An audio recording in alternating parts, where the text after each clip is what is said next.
রাজধানীর আশুলিয়ায় আইনশৃঙ্খলা বাহিনীর কঠোর নিরাপত্তার মধ্য দিয়ে কাজে যোগ দিয়েছেন অধিকাংশ শিল্প কারখানা শ্রমিক।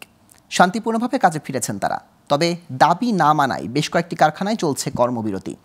মালিকপক্ষ বলছে তাদের সব ধরনের দাবি মেনে নেওয়া হয়েছে, আর যে কোনো অপ্রীতিকর ঘটনা এড়াতে মোতায়েন রয়েছে আইনশৃঙ্খলা রক্ষাকারী বাহিনী।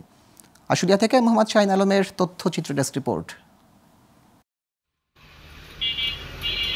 আশুলিয়ায় টানা কয়েকদিন ধরে বিভিন্ন দাবি দাওয়া নিয়ে শিল্প কারখানায় চলছে শ্রমিকদের কর্মবিরতির কারণে উৎপাদন কার্যক্রম ব্যাহত হয়। বিভিন্ন জায়গায় ভাঙচুর, ধাওয়া পাল্টা ধাওয়া, রাস্তা অবরোধ সহ বিভিন্ন সহিংসতার সৃষ্টি হয়। এতে মাঠে নামে বিপুল পরিমাণ আইনশৃঙ্খলা বাহিনীর সদস্য।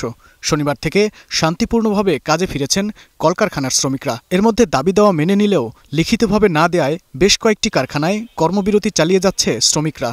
আমাদের যে 20টা দাবি আছে, এই 20টা দাবি আমাদের মানতে হবো।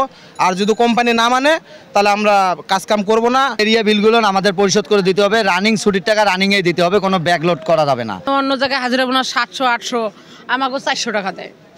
ঈদ বোনাস 6 মাসই দেয় না। বছরে 2 বছর নাইলে ঈদ বোনাস দেয় না, 2 বছর নাইলে ছুটির টাকা দেয় না। শ্রমিকদের সব ধরনের যৌক্তিক দাবি মেনে নেওয়া হয়েছে বলে জানান কারখানার কর্মকর্তারা। ওয়ার্কারদের ভিতর থেকে কিন্তু এই জিনিসগুলো ট্রিগার্ড হয়নি। যে আমরা দেখেছি মোস্টলি এটা বাইরে থেকে হয়েছে। তো বাইরের পরিবেশটা আমরা কন্টেইন করেছি, আর বাকিটা আমরা এখান থেকে যারা ওয়ার্কার আছে তাদেরকে আমরা বোঝাতে পেরেছি এবং তাদের দাবি দেওয়া সম্পূর্ণ মানা হয়ে গেছে। সুতরাং এখানে আশা করি ইনশাল্লাহ কখনো সমস্যা হবে না।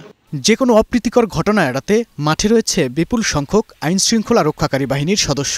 পাশাপাশি বহিরাগত এবং উস্কানিদাতাদের বিরুদ্ধে যৌথ অভিযান চলছে বলে জানায় প্রশাসন। যাতে বাহির থেকে কোনো ফ্যাক্টরি আক্রান্ত না হয় এবং কোনো বহিরাগত যেন কোনো ফ্যাক্টরিতে ডিস্টার্ব না করতে পারে। ইভেন যেসব ফ্যাক্টরি থেকে শ্রমিক বের হয়ে যায় তারাও যাতে অন্য ফ্যাক্টরিতে ডিস্টার্ব না করতে পারে, এই বিষয়গুলোতে আমরা সব কিছু মাথায় রেখে ডেভেলপমেন্ট করেছি এবং আমরা দায়িত্ব পালন করছি। Global television news desk.